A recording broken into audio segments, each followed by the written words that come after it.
Hello everybody, welcome to the one-shot series of the chapter Polynomials for class 10 students who are studying for CBSE examinations.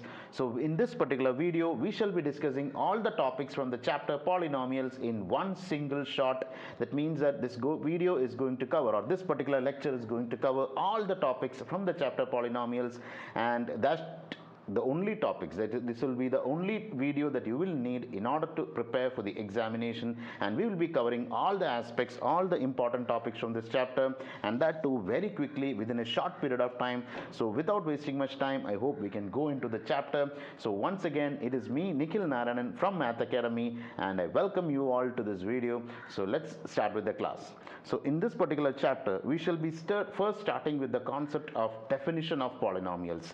So the definition of polynomial, let's see what is going to be the definition of polynomials.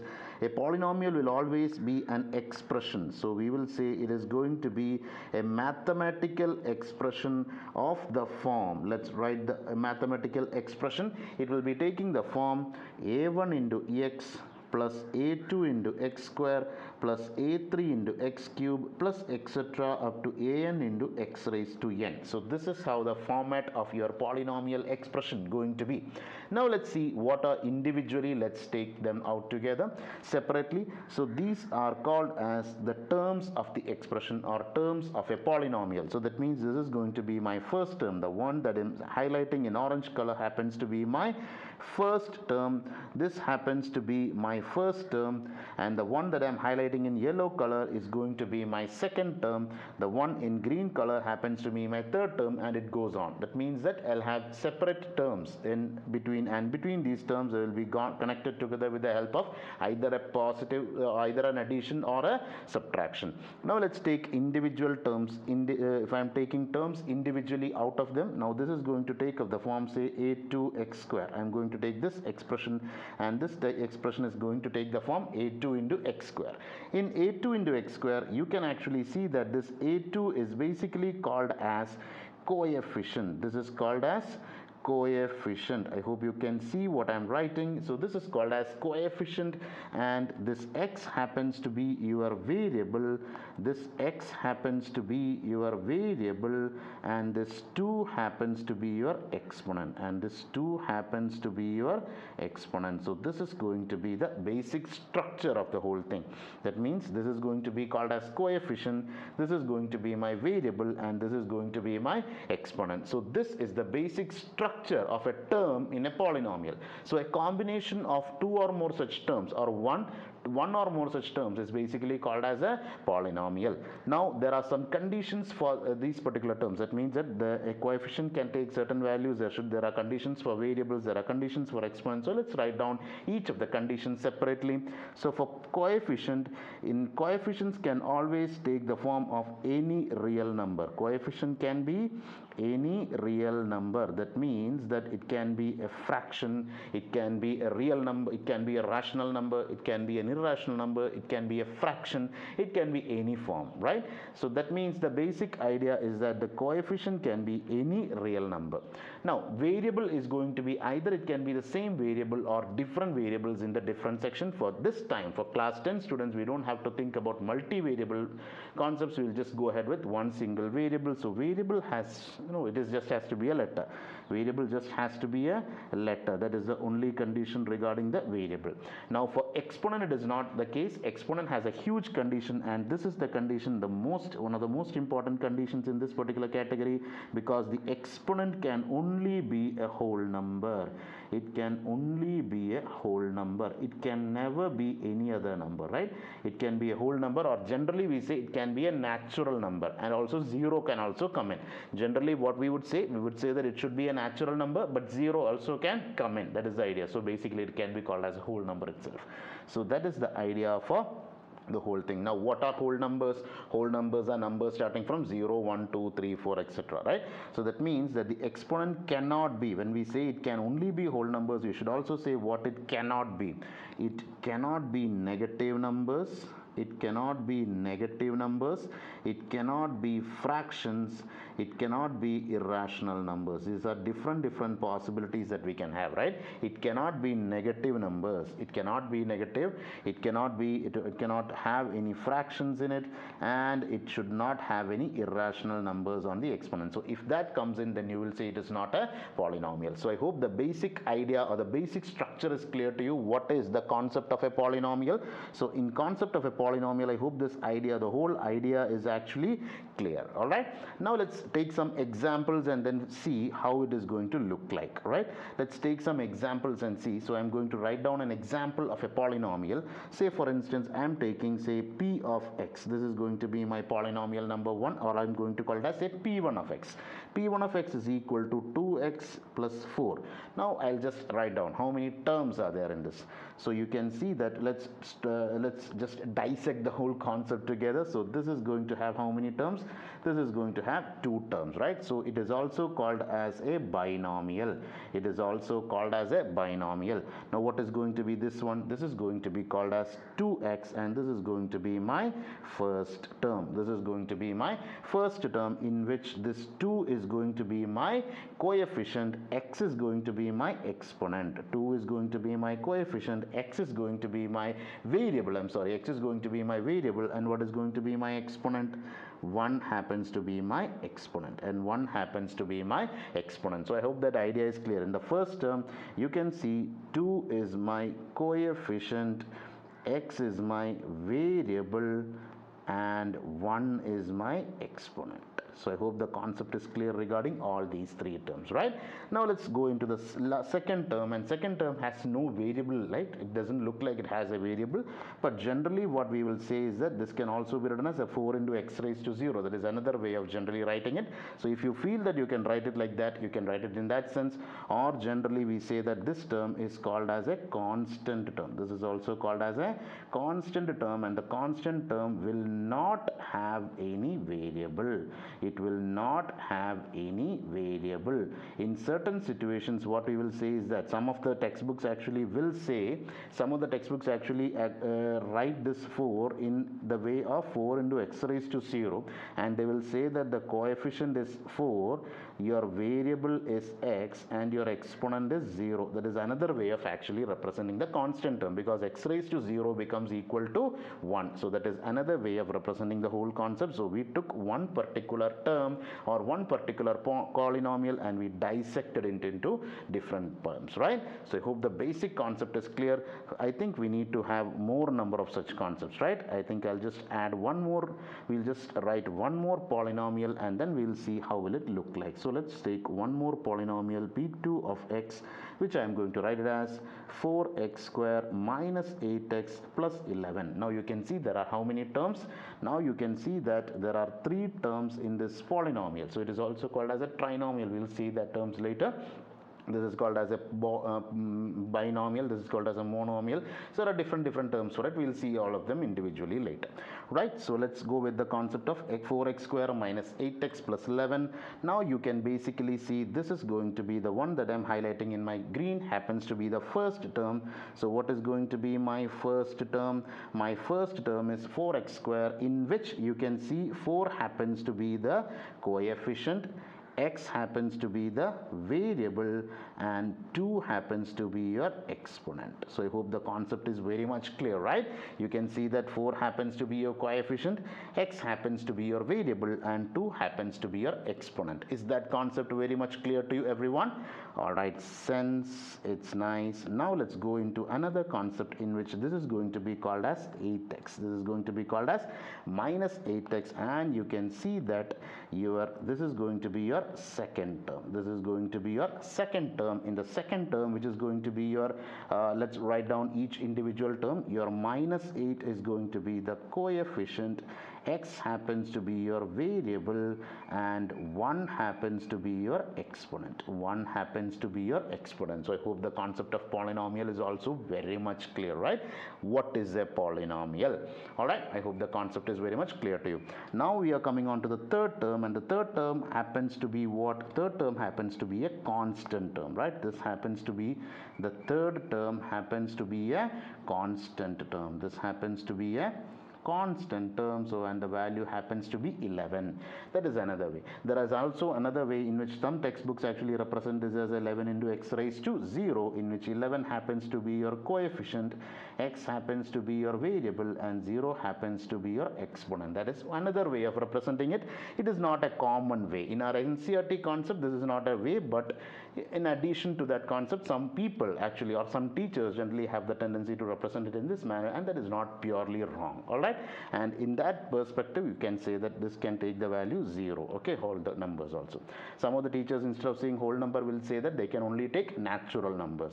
When we say can take only natural numbers, then the 0 is generally not omitted, and we will only call it as constant. All right, so I hope that constant concept is very much clear to you regarding what is a polynomial and how will it look like. All right, fine. Now let's go into the next concept, that is, after once the definition is very much clear to you, we'll write down some more polynomials. Right, I'll just write down some more polynomials in which we will actually discuss some more terms of it. Let's discuss some more terms of the whole concept. Say I'm going to write p1 of x is equal to 8x cube minus 10x square plus 11x plus 42. Now please, along with the you just read this question, identify the number of terms, identify the coefficient, identify the variable, and identify the exponent in each term. So that is extremely important, and it's very simple also. I hope it is very simple, right? You can also always do that along with me.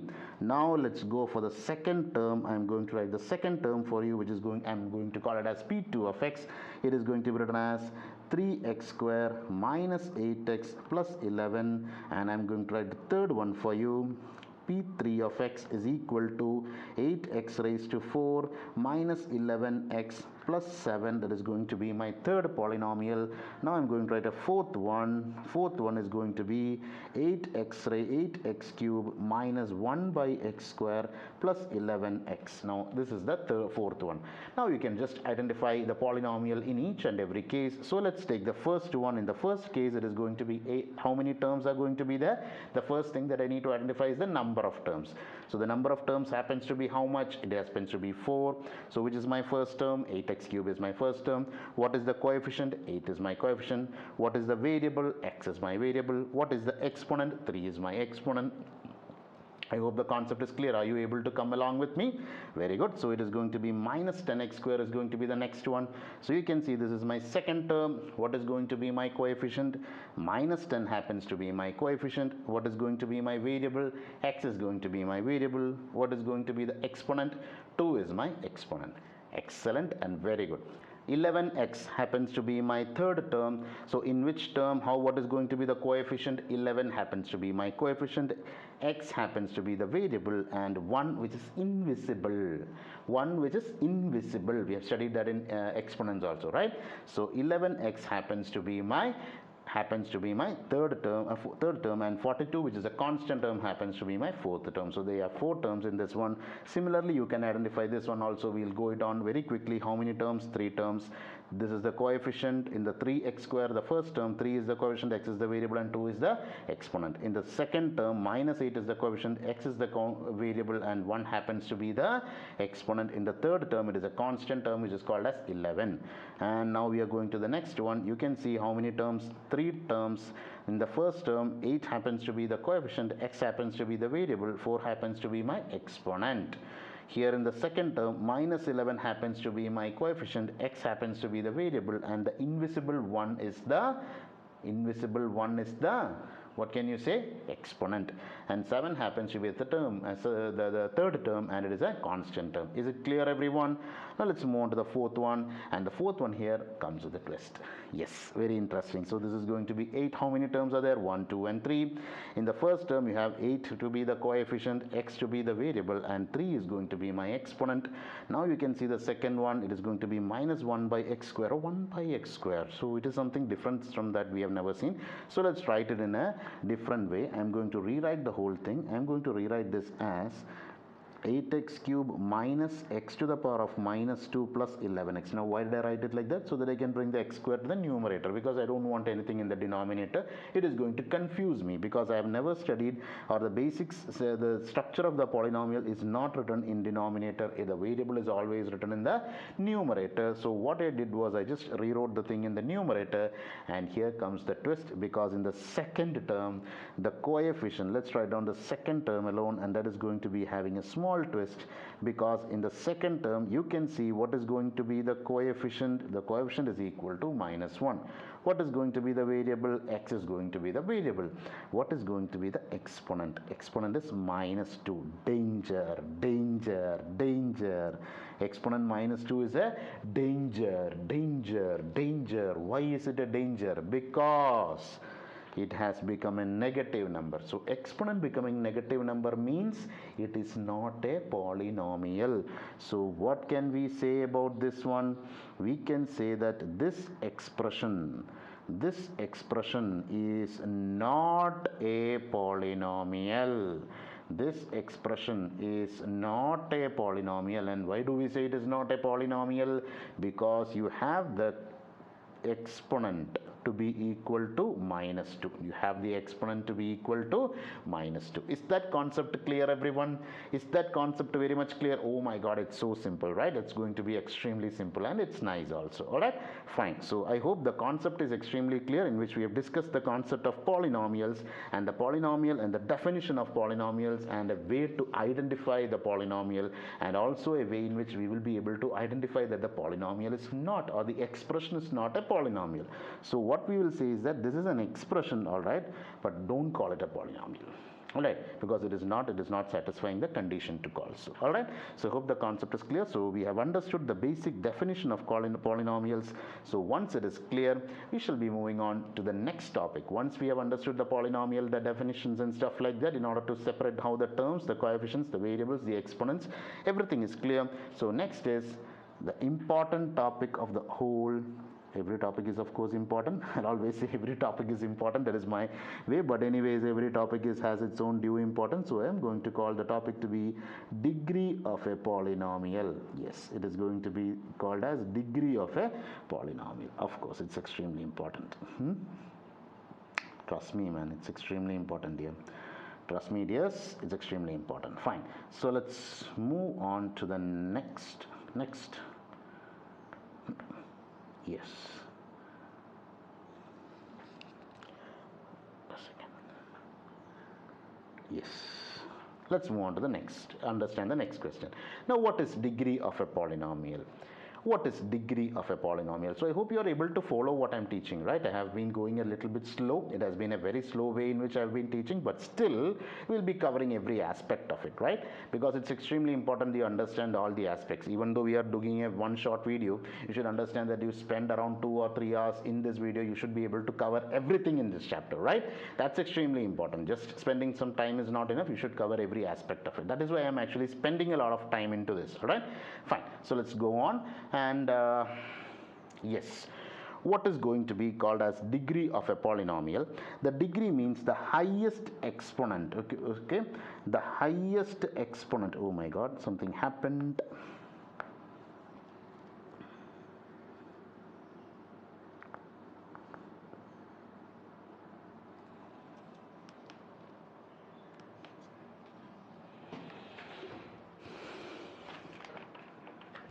ഇല്ല recording കുഴപ്പമില്ല. ഇതാണ് ഞാൻ record ചെയ്യാൻ പറഞ്ഞത്. Live പോകാനുള്ള scope ഇപ്പോൾ ഇല്ല അവരില്ലേ.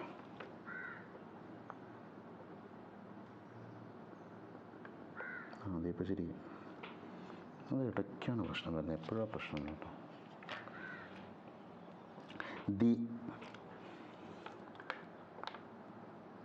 The highest exponent among all terms of a variable, the highest exponent of a variable among all the terms in a polynomial is called as degree of a polynomial. is called as degree of a polynomial. Yes, I wrote a definition, so it might not be exactly in tally with the definition that is there in the textbook, but I am writing my own terms. All right, I wrote it in my own language, and let's see what is the degree. Let's try to read it and try to understand it better. So the first statement is highest exponent. So we are talking about the exponent. We are talking about the exponent, and we want the highest value of the exponent. We are talking about the highest exponent of whom. Who does have this exponent? Yes, there is an exponent of the variable. So we have to look for the exponent, we have to look for the variable, and once we identify the variables, we have to look for the exponent of that variable. That is what we are supposed to do. Among all the terms in a polynomial. So if I am taking a polynomial and I am identifying the terms in the polynomial, if I am identifying the terms in a polynomial, so what is the highest variable among, highest exponent among the variables among the terms in a polynomial is called as degree of a polynomial, is called as degree of a polynomial. So that means that if I take a polynomial, say for instance, I am going to take a polynomial in front of you. Yes, I am going to write a polynomial p1 of x is equal to 4x raised to 3 minus 10x square plus 17x minus 8. So this happens to be a polynomial. So in this polynomial, how many terms are present? 4 terms are present, and you know which are the coefficients and which are the terms. And also, once you identify all the terms in a polynomial, you should look for the variables. Which are the variables? X happens to be my variable, and which is the highest exponent of the variables. Is that clear? Once you identify a polynomial, look for whether it is a polynomial or not. Once you identify that it is a polynomial, once the identification that it is a polynomial is done, then you look at the variables and you look for the highest exponent among that variable. So in this case, you can see the exponent is 1, here the exponent is 2, and here the exponent is 3. So which is the highest exponent? The highest exponent happens to be 3. The highest exponent happens to be 3 in this case. So what can we say? This number 3 is called as degree of the polynomial. This number 3 is called as degree of the polynomial. Degree of the polynomial. Is that clear, dear friends? Is that concept very much clear to you? I hope the concept is very much clear, right? So we understood the concept of degree of a polynomial. That means that you take a polynomial and then you look at the different terms. Once you identify that, looking at the different terms, that whether it is a polynomial or not, once that identification is done, then you look at the variables and then you look at the exponents of the variables, and which has the highest number, will be called as degree. Now I think we need more examples, right? We just saw one and that seems to be okay, but that's not enough, right? That's not enough for me. I need more examples. All right, so let's do more examples, right? So I'm going to take some more examples for you. Let's take an example of say p2 of x is equal to 3y cube minus 8y square plus 12. And I'm going to take another polynomial. I'm going to take another polynomial which is going to be 10y raised to 4 minus 5y raised to 8 plus 8y cube minus 112. I'm going to call it as minus 112. This happens to be another polynomial. Now I'm going to take two more polynomials for you. P4 of x happens to be the fourth polynomial which I'm going to write. Let's write the fourth polynomial, and I think let's take the fourth polynomial. Please wait for a moment, dear friends. Let me just look at some of the questions just for the sake of it, right? Yes, I'm going to take another polynomial 2 minus x square minus 4x cube plus 11x raised to 5 happens to be the fourth polynomial, and the fifth polynomial happens to be x square minus 3x minus 4. Now we have taken 4 different polynomials. Now let's identify what is going to be the degree of a polynomial in each of these 4 questions. Now what is the first step that we are supposed to do? The first step that we are supposed to do is to identify whether it is a polynomial or not. For that, what we have to do, we have to identify the terms first. Identify that how many terms are there? 3 terms are there. Please note how many terms are there? 3 terms are there. So this happens to be my first term, which is going to be the coefficient. 3 happens to be my coefficient. Y happens to be the variable. Oh, I'm sorry. I have written x everywhere, right? So it should have been y here. I'm really sorry about that. it should have been y written here. I'm really sorry about that, it should have been y here.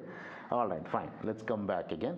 So p2 of y, the first term happens to be, the coefficient happens to be 3, the variable happens to be y, and again the exponent happens to be 3, the exponent here happens to be 2, and there is a constant term, so there is no variable and exponent in that case. So among all these, so we can basically say that this is a polynomial. We can basically say that this happens to be a polynomial, and in which we can see the exponents are 3 and 2, and out of which I am saying that this 3 is greater than 2, so we will say this happens to be the degree of the polynomial. 3 happens to be the degree of the polynomial. So what is the degree in this case? The degree is going to be number 3.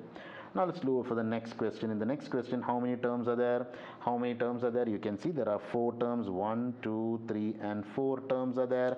So the first term is 10y to the power of 4, and you can see that the coefficient here is 10, the variable is y, and the exponent is 4. So the exponent here happens to be 4. Let's actually mark all the exponents, right? And we'll just highlight in green the highest exponent. So next case it is going to be, the second term is going to have this one, and it is going to have a coefficient of -5, the variable is y, and the exponent is 8. Yes, the exponent happens to be 8, and in the next case you can see this is going to have, the term is going to be 8y cubed, the coefficient is 8, variable is y, and the exponent is 3.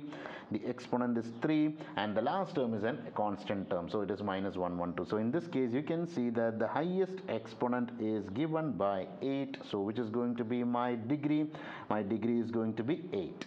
Alright, fine. Now let's look for the fourth question. In the fourth question you can see that 2 is a constant term. In -x square you can see -1 is the coefficient and 2 happens to be the exponent. Again in the next term you can see -4 is going to be my coefficient, x is my variable, and 3 happens to be the coefficient, and in the last one it is going to be +11 happens to be my coefficient, x happens to be the variable, and 5 happens to be the exponent, and out of these 3 you can see 5 is the highest exponent, so my degree is going to be called as 5. So I hope the concept is very much clear. In this one I hope you will be able to do it on your own. I'll not be actually giving you the answer to it, so please do it on your own. So we have understood how to find out the degree of a polynomial, and that has very important type of question. You can expect multiple choice single mark questions as a degree problem, so this is extremely simple. In that sense it's an extremely important problem because this can be asked as a 1 mark question in your class 10 board examinations. So thank you everyone. So we are just moving on to the next concept, which is going to be called as, in the next concept we will call it as, yes, we will be moving on to the next concept. So once this topic is done, we are moving on to our next topic, which is called as value of the polynomial. Now let's look into what do you mean by value of a polynomial. So for understanding this we need 2 things. The first thing that we need is a polynomial expression. So let's take a polynomial expression. P of x is equal to x square minus 4x plus 10 is the polynomial. Now what is the purpose? We have to find polynomial, right? Yes, we have got the polynomial. Now what is it that we are supposed to find out? We have supposed to find out the value of a polynomial. So what do you mean by value of a polynomial? Value of a polynomial can only be defined for a given value of variable. Now that's a very important thing to remember. Value of a polynomial can only be defined, this can only be defined for a particular value of variable, for a particular value of variable. That means that in order to define value of a polynomial, what do you need? You need something called as value of variable. Also you need a polynomial function. So by combining these two you will be able to get the value of the polynomial. Alright, so getting the value of the polynomial means you need to have a value for a variable. Say for instance I am going to take the value of the variable to be equal to x is equal to 2, and I also have the polynomial expression which is p of x. So when I am combining these two, let me try to find out the value of the polynomial. So for finding out the value of the polynomial I will write it as p of 2. That is very interesting, right? I just replaced x with 2, right? I just replaced the x with 2 where in this particular expression. So if I am replacing x with 2 here, I have to do it everywhere. So this is going to be x square will become 2 square, 4 into x becomes 4 into 2, and of course constant term being constant term, it doesn't have any change. So this is going to be 4 minus 8 plus 10, which is going to be equal to 6. So that means that the value of the polynomial p of 2 is going to be equal to 6. So value of the polynomial, is it a constant value? Do you think this value of the polynomial is going to be constant? No, the value of the polynomial will never be a constant because it is depending upon the value of variable. So if the value of the variable changes, then value of the polynomial will also change, even for the same polynomial. Say for instance, I am changing from x is equal to 2 to, if I am changing it to say x is equal to 3, and I am asking you to find the value of p of x. Now let's find out the value of that. So for that I have to actually replace x with what? Instead of writing 2, I am writing 3 here. So let's see, what is it going to be? It is going to be 3 square minus 4 into 3 plus 10. Now that is a very different answer altogether, right? Now what is going to be 3 square? It is going to be 9 minus 12 plus 10. So that means that your answer is going to be 9 minus 12 is minus 3 plus 10 is going to be 7. So you can see the answer has changed completely, right? So your answer was initially, it was the value of p of x was 6, but now you can see it has changed to 7. So on what basis did it change? Because the value of the variable has changed. Because the value of the variable has changed. As I said, value of the polynomial is the combination of two things. What is it? The first thing is the polynomial function, and the second one is value of the variable. The value of the variable and the polynomial function. We'll combine these two. So the polynomial function is, of course, it is going to be same for a given polynomial, but the value of the variable can change at any point of time. So the value of the polynomial will change when there is a change in value of the variable. Alright, I hope that idea is clear. So just substitute the value there. Alright, I hope the concept is very much clear. So for that we will have to do a lot of problems, right? Unless and until we do a lot of problems, I don't think we will be able to do it. So let's actually write down some problems for you. So let's take the polynomial expressions that we had written here itself, right? Why should we actually look for other expressions? I think since we already have many expressions, we'll go ahead with the same one, right? Oh, I'm not able to copy it, man. Please wait. Oh, I think it's easier to write something new. It's seeming very difficult. Yes, I just got it. I'm not sure. Sometimes it happens, it becomes very difficult. So let's take the polynomial expressions, each of them separately. So you can see that you are having different polynomial expressions, and I'll just delete already the colors that it has. Now let's actually find out the value of polynomial functions at different variables. Say I'm going to ask you to find this one at, say, x is equal to 2. Let's find that out, right? So x is equal to 2. At x is equal to 2, let's find out the value of p2 of y. So I'm going to find out p2 of 2.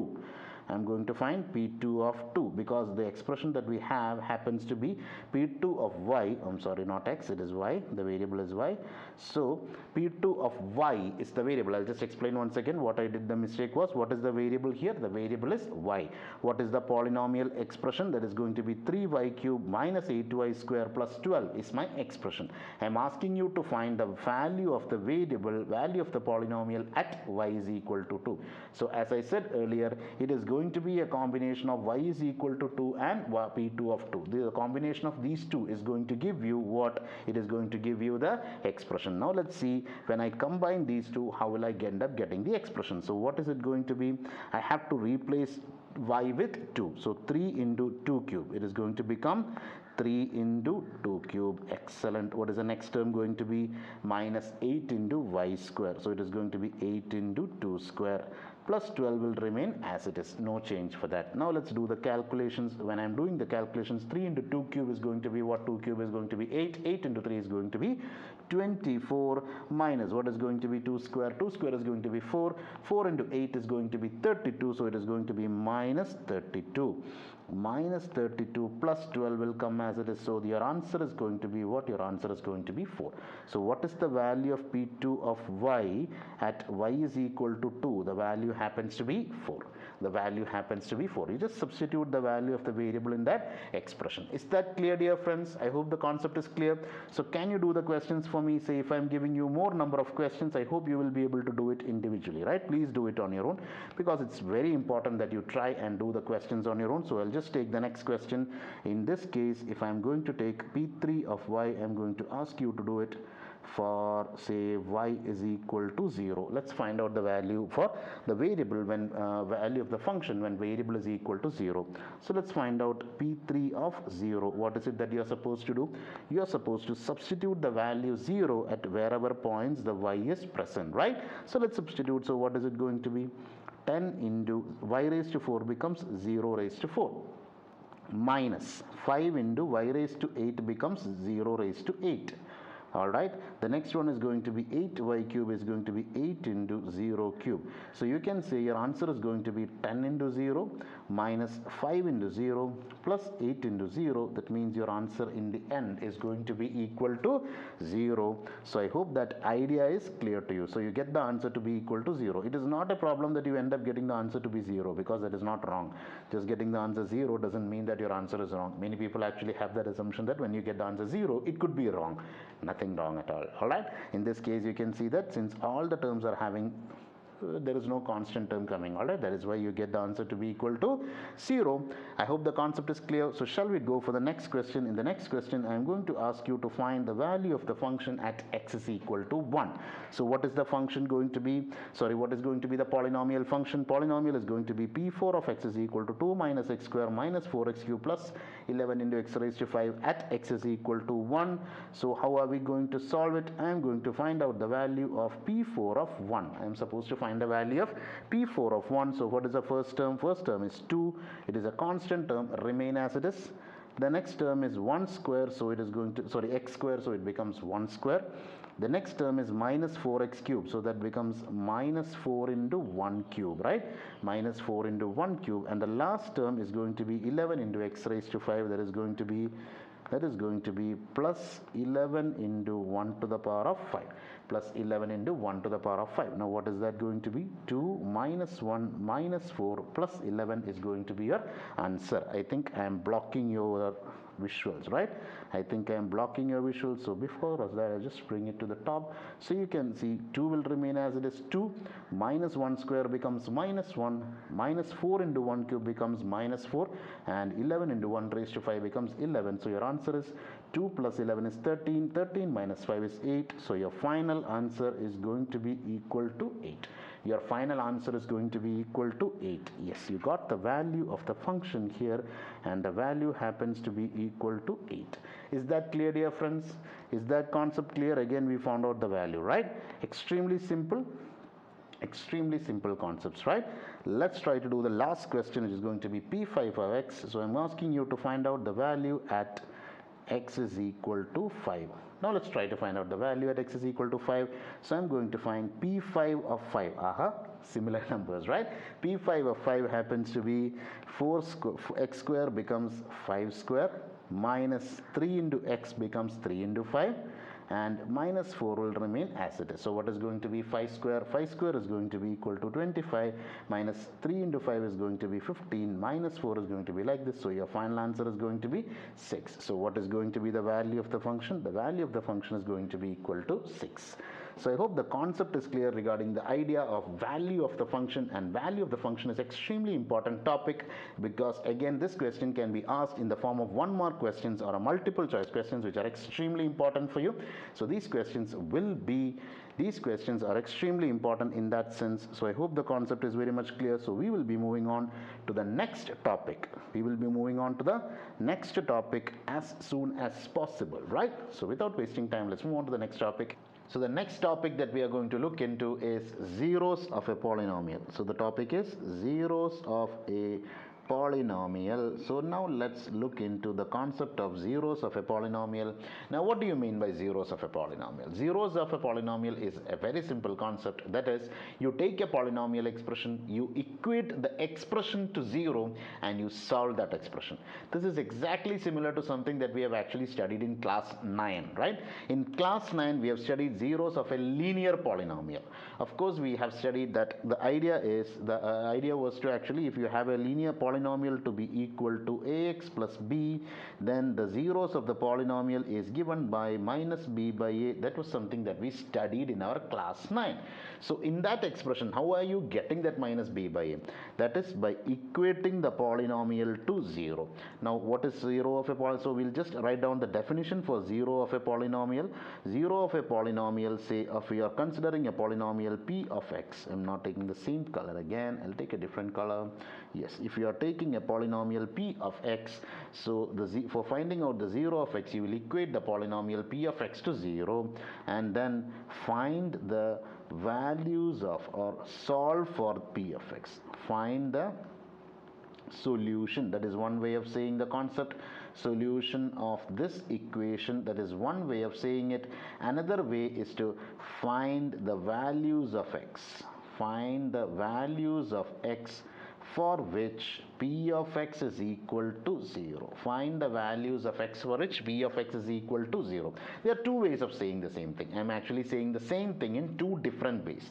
Now let's take, for instance, I'm taking a linear example. A polynomial p of x is equal to ax plus b.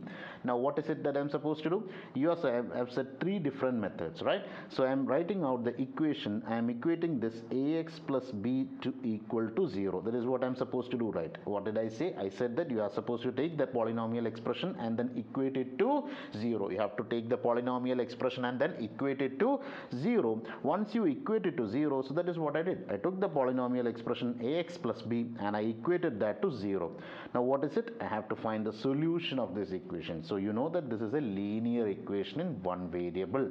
How can I solve it? So if I'm trying to solve the equation, what will it look like? It will look something like this. It is going to be ax is equal to minus b, or I'll say x is equal to minus b by a. Now that seems to be extremely right, right? So this is how you get it. So take the polynomial expression and equate it to 0. Now that another way of saying it is, find the values of x for which p of x is equal to 0. You'll write the same mathematical expression, right? I just said the same thing in two different ways. That's it. So again, you take the p of x is equal to 0. You take the p of x is equal to 0, and then you find the values of x for which this p of x is equal to 0 is satisfying, right? So that is exactly same as finding the solution of the equation. So you are saying the same thing in two different ways. Why did I say so? Because your question will be framed in these two ways. The question could be framed in these two ways. That is why I actually said two different ways of solving it. Now let's actually solve a question. Let's try to solve a polynomial expression. I'll take a polynomial expression and find out the zeros of that expression. So let's take, say, first equation that I'm going to take is p1 of x happens to be 2x minus 11. 2x minus 11. Now let's find the zeros of this expression. Alright, what is it that I'm supposed to do? Find the zeros of the following polynomials. How will that be? That is going to be my question. Zeros of the following polynomials, then I'll just bring down each one of them. So my first one is going to be p1 of x is equal to 2x minus 11. So what is the first step that I'm supposed to do? What is the first step that I'm supposed to do? The first step, oh my god, it is in a different color altogether. Okay, fine, now it's correct. So first step that I'm supposed to do is to equate this p1 of x to 0. So what is it that I'm supposed to do? 2x minus 11 is equal to 0. That is the first step. Now once I equate 2x minus 11 to 0, what is the next thing that I'm supposed to do? I'm supposed to solve it. So this implies 2x is equal to 11, or x is equal to 11 by 2. Now what is the 0 of my polynomial? It is the value of x for which p of x is equal to 0. It is the value of x. So 0 is going to be the value of x for which p of x is equal to 0. Now you can see that when x is equal to 11 by 2, my p of x will become equal to 0. So if you substitute this 11 by 2 here, let's see what will happen. I'm going to substitute 11 by 2. So 2 into 11 by 2. I got this 11 by 2 from here, and let me see what is going to be my answer. I can cancel out the 2 here. So I'll end up getting 11 minus 11 is equal to 0. That means when I find out this value, when I'm saying that this particular number is the 0 of this particular polynomial, it means that when I substitute this value, I'll end up getting the polynomial expression to be equal to 0. For example, when I say A comma B, I'm just saying these terms, A comma B are, or I'll write it like this, A comma B are zeros of polynomial P2 of X. Then what can we say? What can be the conclusion? Then we can say that P2 of A will be equal to 0 and P2 of B will also be equal to 0. Now how did I say that? Because when I say A and B are zeros of this particular polynomial, it means that when I substitute the value of A for this X in this expression and I find the value of that polynomial, I'll end up getting the value to be equal to 0. Similarly, if I take the value B and I substitute in this expression for X, then what will I end up getting? I'll end up getting the value to be equal to 0, or I'll end up getting the value of the polynomial to be equal to 0. Is that idea clear to you? That is why I wrote P2 of A will be equal to 0. Why? Because A is called as 0 of the polynomial. You got the value of X to be equal to 11 by 2 when you followed this step, and it proves that when I substitute the value 11 by 2 for this polynomial, then what would I end up getting? I'll end up getting the value of the polynomial to be equal to 0. Is that idea clear to you? Now if we look for a polynomial expression or a quadratic expression, let's see how will it look like. When I'm going for a quadratic expression, let's see how will it look like. It will look something like this. Say I'm going to take another expression for you. P2 of X, which is equal to X square minus 8X plus 12, is going to be the expression, and I'm asking you to find the zeros of the polynomial. I'm asking you to find the zeros of the polynomial. So if I'm asking you to find the zeros of the polynomial, the first step that you're supposed to do is you have to equate this to 0. So the expression is going to be X square minus 8X plus 12 is equal to 0. Now what is going to be my X square minus 8X plus 12 is equal to 0? I can actually use the concept of quadratic equations to solve this, right? I can use the concept of quadratic equations to solve it, and when I use it, it is going to be minus 6X minus 2X plus 12 is equal to 0. I'm going to take an X common, so it is going to be X minus 6, and I'm going to take a minus 2 common, so it is going to be X minus 6 is equal to 0. Now I'm going to take X minus 6 into X minus 2 is equal to 0, or I'll end up getting X is equal to 2 comma 6. And what does this mean? It means that 2 and 6 are zeros of this particular polynomial. This means that, what does this mean? This means that 2 and 6, 2 comma 6 are zeros of polynomial x square minus 8x plus 12. That means that if I substitute, this is the polynomial and these are the zeros. So that means that P2 of 2 will be equal to 0, as well as P2 of 6 will also be equal to 0. Alright, P2 of 2 will be equal to 0, as well as P2 of 6 will also be equal to 0 when P2 is this particular current expression. Is that idea clear to everyone? I hope the concept is clear regarding the concept of zeros of a polynomial. So we did a lot of problems regarding zeros of a polynomial. So this is extremely important concept that could be regularly asked in your examination. Alright, so we did a lot of problems. We did almost 2 or 3 problems regarding the concept of zeros of a polynomial, and we will be going ahead with the next concept, which is going to be, should we actually do 2 more problems? Yes, I think I can do 2 more problems, right? Let's do 2 more problems of zeros of a polynomial. So this is going to be P3 of X is equal to X square plus 7X plus 10, and we are asked to find the zeros of P3 of X. So that is the task that we have been given, zeros of P3 of X. That is a task that we have been given. Now let's try to solve this question, and the question goes something like this, and the first step that we are supposed to do is equate the P3 of X or the polynomial to 0. So we are taking P3 of X to be equal to 0. I am equating P3 of X to be equal to 0. So when I do that, this is going to yield me X square plus 7x plus 10 is equal to 0. X square plus 7x plus 10 is equal to 0. When you are equating it something like that, this is going to be x square plus 5x plus 2x plus 10 is equal to 0. X square plus 5x plus 2x plus 10 is equal to 0. I'm going to rearrange it a little bit. Why did I choose actually 5x and 2x? I really hope that you know the basics of quadratic equations for solving this. So from that I'll actually rearrange this to x square plus 2x plus 5x plus 10 is equal to 0. Now let's take an x common here. So x is going to be x plus 2, and I'm going to take a 5 common, so 5 into x plus 2 is equal to 0. Now when I take a common, x plus 2 into x plus 5 is equal to 0, or I will say x is equal to minus 2 comma minus 5. X is equal to minus 2 comma minus 5. This is going to be the expression that is to be used in order to solve this question. Alright, so we got the value of values of the zeros of the polynomial to be equal to minus 2 and minus 5. So what are the zeros of the polynomial? We will say the answer will look something like this. The zeros of the polynomial P3 of x is equal to minus 2 and minus 5. What does this basically mean? This means that P3 of minus 2 will be equal to 0 and P3 of minus 5 is equal to 0. That means that when I take the value of the polynomial at minus 2, when I take the value of the polynomial at minus 2, I will yield the value to be equal to 0.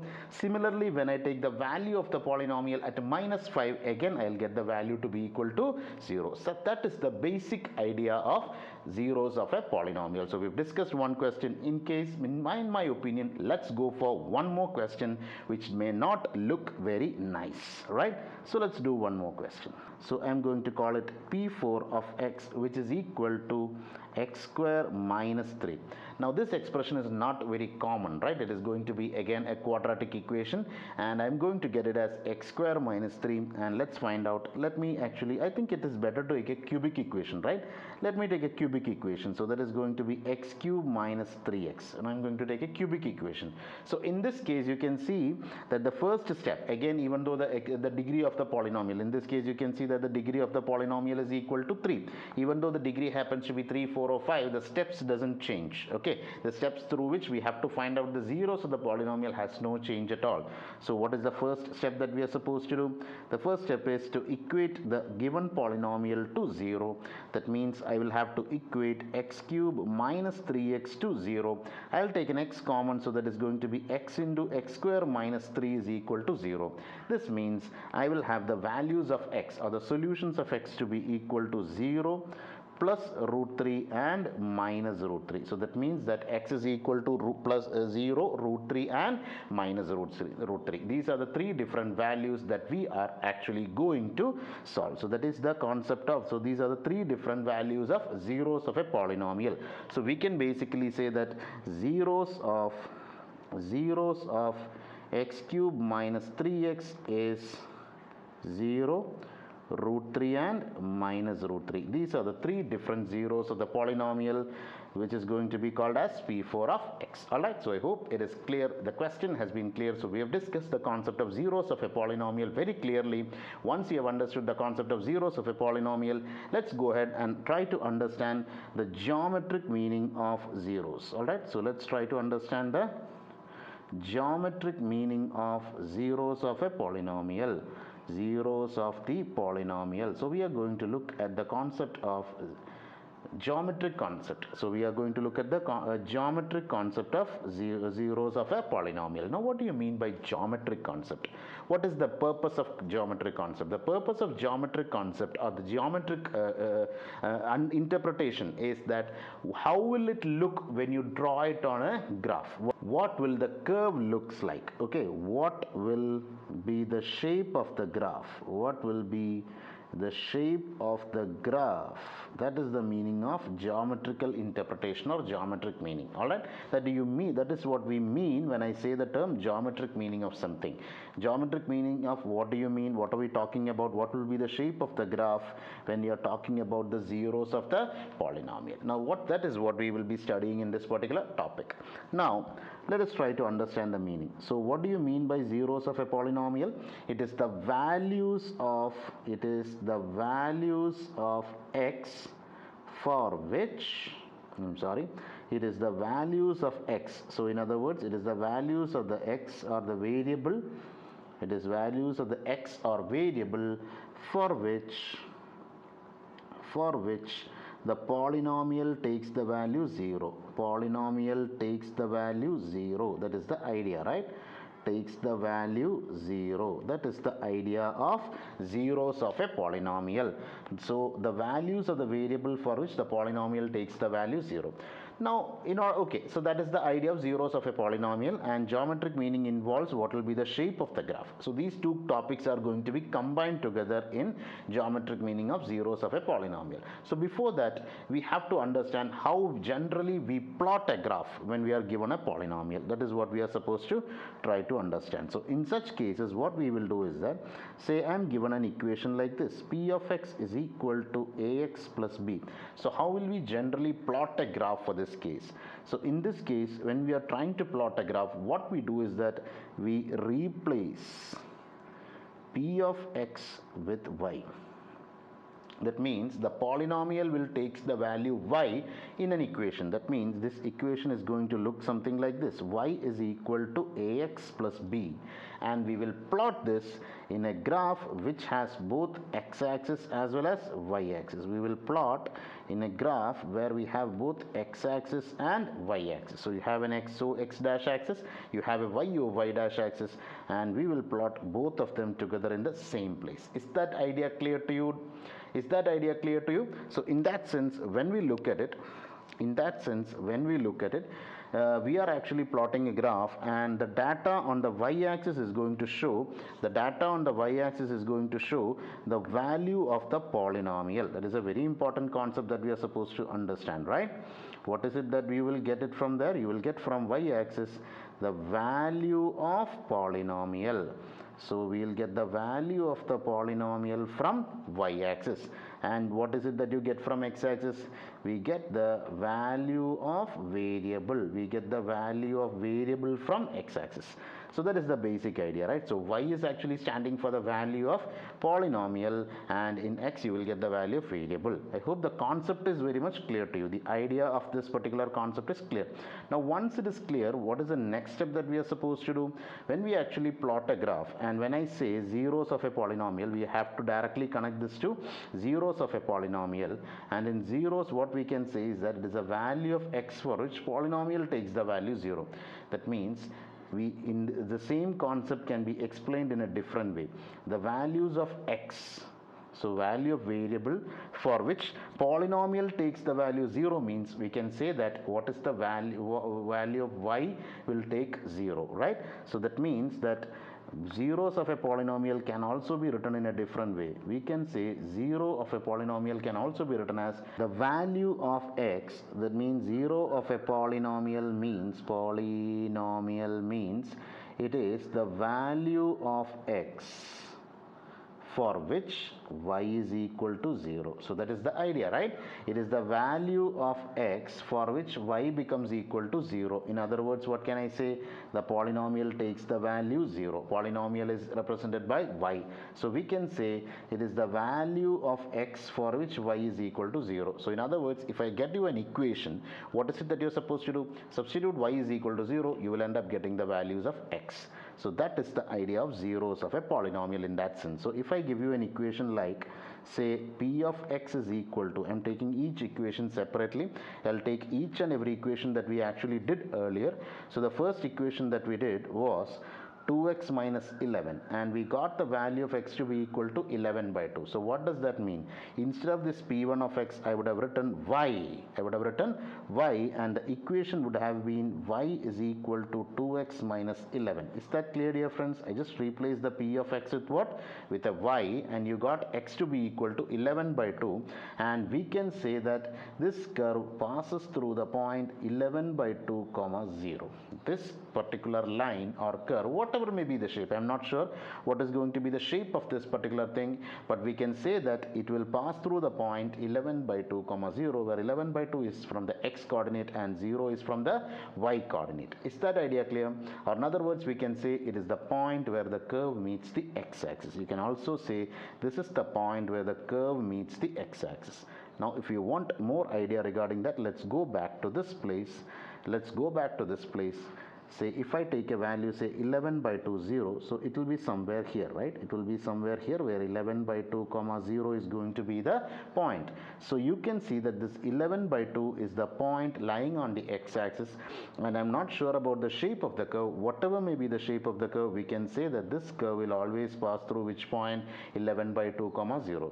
So in other words, you can see this is the point where the curve meets the x-axis. That is another way of saying the same thing.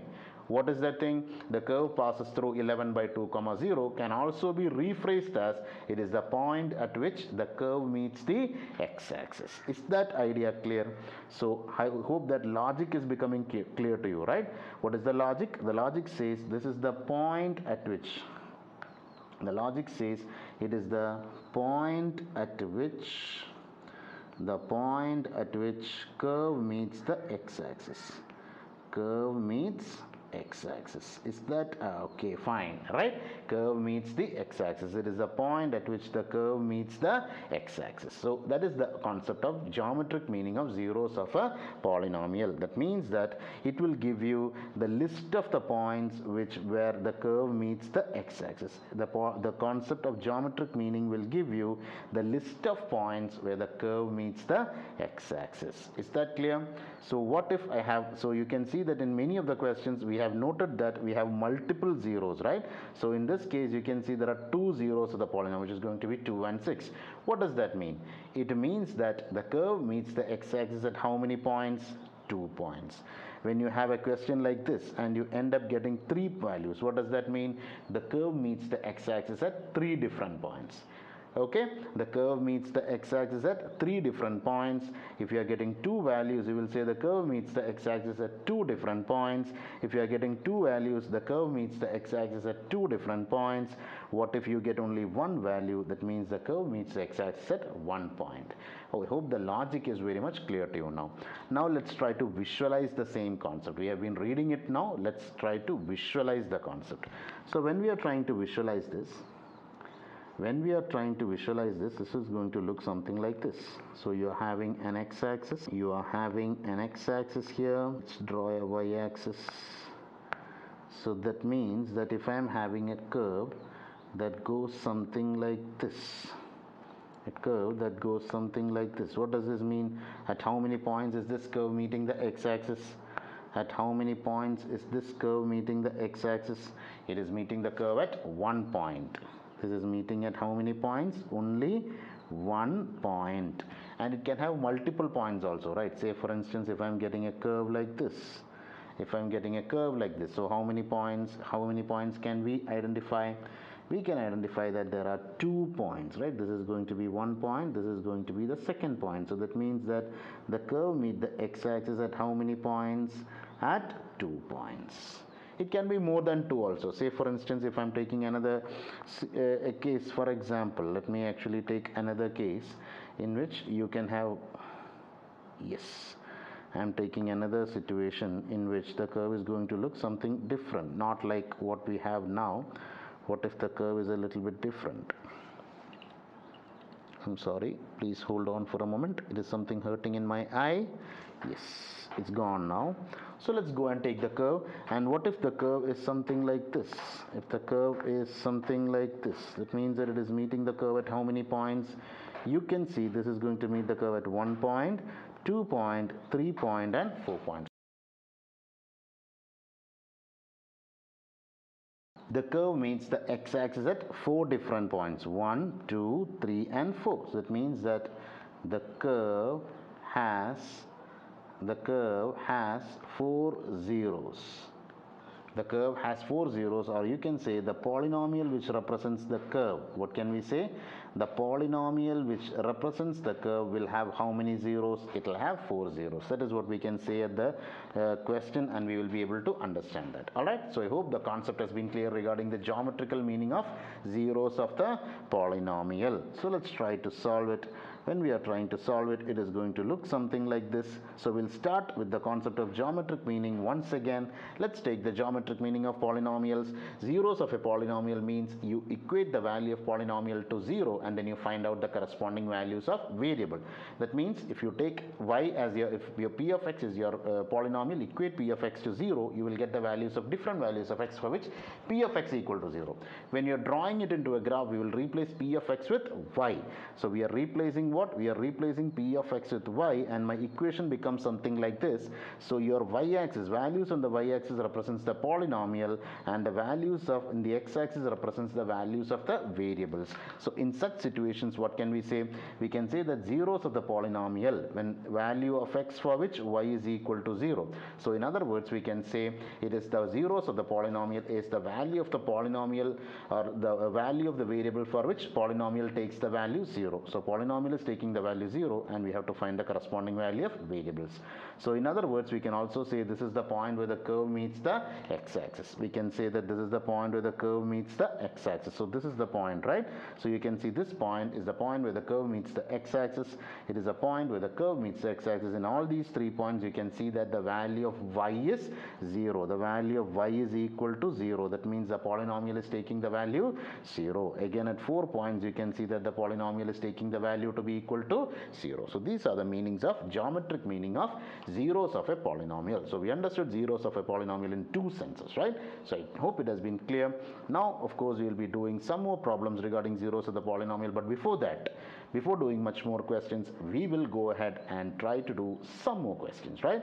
We will try to understand some more important theoretical concepts regarding the relationship between coefficients as well as the answers, right? So zeros, we'll study the relationship between zeros of the polynomial as well as the coefficients of your quadratic equation. So you can say we'll restrict ourselves to quadratic equations, which is going to be ax square plus bx plus c, and we'll connect it to the zeros of the polynomial. So let's go into that particular topic. So let's look into the relationship between the zeros of a polynomial as well as the coefficients. All right, so for this we will be considering, always we will be looking into the concepts of quadratic equations. We will be looking into the concept of quadratic equations. We have already studied what quadratic equations are, or in other words, we will be considering quadratic polynomials. We will be considering quadratic polynomials. So when I take a quadratic polynomial, say for instance, let us take a quadratic polynomial. So let me take p1 of x is equal to x square minus 4x plus 3 happens to be one of my quadratic polynomial. You can call this as a quadratic polynomial as long as this is here as p1 of x. When we replace this p1 of x with y, it will become a quadratic equation. So, or in other words, if I replace this p1 of x with 0, again you call it as a quadratic equation. So when I'm replacing it with 0, we are actually replacing y with 0. That is the idea. So that means that if we replace this p1 of x with either y or we replace with 0, in both cases you will end up getting quadratic equation. So that is the idea. All right, so basically I'm working with quadratic polynomials, and when I try to find zeros of the above said quadratic polynomial, we will get 2 values, and let me call these values as say alpha and beta. Alright, so this is the idea. You can start off with the quadratic equations or quadratic polynomials. I wrote an example for a quadratic polynomial. It is p1 of x is equal to x square minus 4x plus 3, or I also write it in a generalized sense as ax square plus bx plus c. This is a general way of writing a quadratic equation. I have just written the general form of a quadratic equation. So both are actually there. So this is a quadratic polynomial. When I replace this p1 of x with y or 0, either one of them, you will end up getting a quadratic equation. So I'm trying to find out the zeros of a quadratic polynomial, and when I'm trying to find the zeros of a quadratic polynomial, what do? We will basically substitute the p1 of x with 0, and we'll find out the 2 different values of x, and I'm naming naming it as say alpha and beta. So what are alpha and beta? You can call alpha and beta as zeros of the polynomial. You can say zeros of the polynomial, say p1 of x. So they are the zeros of the polynomial. Now let's see what is the relationship between alpha, beta as well as the quadratic polynomial, these values. So first let us actually assume that it is going to be ax square plus bx plus c, from which I can basically say that this is given by the relation alpha plus beta is equal to minus b by a, and alpha into beta is equal to c by a. Aha, this seems to be very good. Now this is the concept that we are trying to study. That is, when we are trying to solve this, alpha plus beta is equal to minus b by a. Now let's look what is minus b by a. So here you can see that the coefficient of x square is called as my a, the coefficient of x is called as b, and coefficient of and the constant term is called as c. So in other words, if I compare with this particular equation, I can say my a is equal to, I can say my a is equal to 1, I can say my b is equal to minus 4, and I can say my c is equal to 3. Are you getting the idea of it? My coefficient of x square is going to be a, in this case it is going to be equal to 1. In the coefficient of x is going to be equal to b, and in this case it is going to be equal to minus 4, and the constant term is c, and in this case it is going to be equal to c. In this case it is going to be 3. Alright, so we got the values of a, b, c, and once it is clear, let's find out alpha plus beta, and I am saying alpha plus beta will always be equal to minus b by a, and alpha into beta will always be equal to c by a. That means that for this question, say for instance, in this question you can say that your alpha plus beta is going to be equal to minus b by a, means it is going to be minus of minus 4 divided by 1, which is saying that the value is equal to 4. Even though I don't know the values of alpha and beta now, as far as this particular question is concerned, I have not found out the values of alpha beta, but I am saying that the sum of their products is going to be equal to 4. Similarly, when I look into alpha into beta, I am going to say the values is going to be equal to c by a, that is 3 by 1. So the product is going to be equal to 3. This is something that I am saying without even looking at the values of alpha and beta. So that is the relationship between the zeros of a polynomial and the coefficient of the equation. So let's find out alpha and beta and try to look at it, right? Let's try to look at it and try to find out the values of alpha and beta. So let's take the equation. The equation is x square minus 4x plus 3 is equal to p1 of x, which is going to be replaced with 0. So when I am solving it, it is going to be x square minus x minus 3x plus 3 is equal to 0. I am going to take an x common, so x into x minus 1. I am going to take a minus 3 common, minus 3 into x minus 1 is equal to 0. Now I am going to take this x minus 1 to be common from both sides, so that is going to be x minus 1 into x minus 3, which is equal to 0, or I'll say x is equal to 1 comma 3. So I am going to call alpha as 1 and beta as 3. Of course you may ask the question, why is it necessary to call it like that? Can't I call it the other way around? Can I call alpha is equal to 3 and beta is equal to 1? It is well and enough possible. There is nothing, no hard and fast rule that one of them should be alpha and the other should be beta. You can actually call it any way around. Alright, so both are actually possible. So in this case I am going to take alpha as 1 and beta as 3. Now let's find out the value of alpha plus beta. Let's find out the value of alpha plus beta, that is going to be equal to 1 plus 3, which is equal to 4. Let's find alpha into beta, which is equal to 1 into 3, which is equal to 3. Let me check with the values that we have calculated earlier. Aha! The value seems to be correct, right? The value seems to be 4 and 3. So that seems to be correct. So that is the relationship between the coefficients. What is the relationship? So let me conclude the relationship once again. The relationship is for a quadratic polynomial.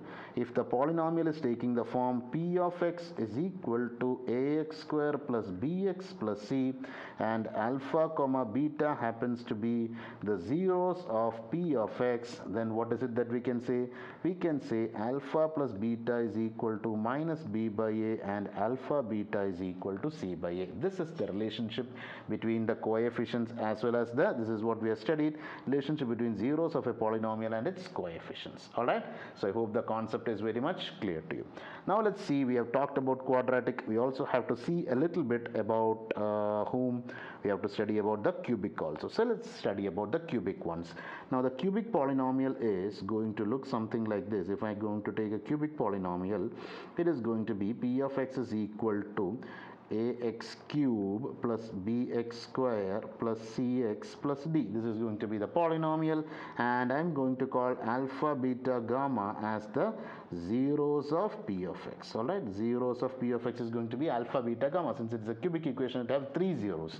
In such a situation, let me take the relationship. So I'm going to have 3 relationships here. Alpha plus beta plus gamma happens to be minus b by a. Alpha beta plus beta gamma plus gamma into alpha is going to be equal to minus d by a. I'm sorry, it is going to be equal to c by a. It is going to be equal to c by a, and alpha beta gamma is equal to minus d by a. So this is the relationship between all the 3 coefficients as well as the zeros of the cubic polynomial. We are talking about the cubic polynomial. Is it clear? Yes, it is clear now. Alright, I hope the concept is very much clear. So this is a standard formula that we will have to use it. So we have discussed the whole of the chapter polynomials. We discussed all the important points regarding the chapter polynomials in a single video. So of course, is this enough for you? Yes, theoretically wise we have discussed all the important topics, but this is not enough in my opinion. If you want to be very good with the concepts, very good with all the concepts regarding this one, you have to solve all the questions from your NCERT textbook, which you can find in the video section of our YouTube channel. So just go ahead and see our YouTube channel and get a hold of the NCERT solutions and solve all the questions that has been from all the exercises. I think we have 2 exercises for the chapter quadratic equations, so solve all the questions there. So I really hope this video has helped you out in understanding the concept of polynomials very clearly. If you like this video, please do subscribe to our channel, and of course follow our Instagram page. You can also find so many questions regarding your math Olympiads as well as certain interesting facts about mathematics in both our Instagram page as well as our YouTube channel. So keep following more.